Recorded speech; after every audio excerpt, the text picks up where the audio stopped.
Hello বন্ধুরা, welcome to my another blog. হ্যাঁ, আর আজকে চলে আসলাম সীতাকুণ্ড।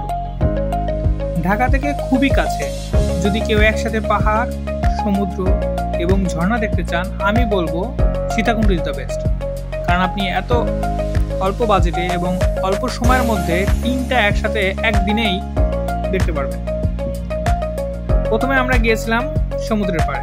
সমুদ্রের পাড়ের বাতাস আর ঢেউ যে কারোর মন ভালো করতে বাধ্য।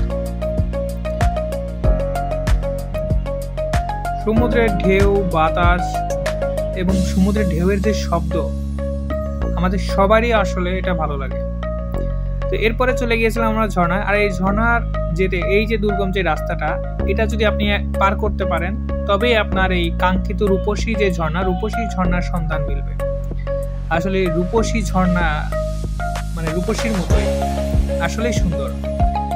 আর এই সুন্দরটাকে পাওয়ার জন্যই অনেক দুর্গম রাস্তা পার করে আসতে হবে আপনাকে। এই জন্য আপনাকে মেন্টালি অবশ্যই প্রিপেয়ার থাকতে হবে।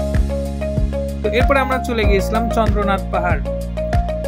এত উঁচু চন্দ্রনাথ পাহাড়, এটা মানে আপনাকে আমি বলে বোঝাতে পারবো না এটা আসলে কতটা উঁচু।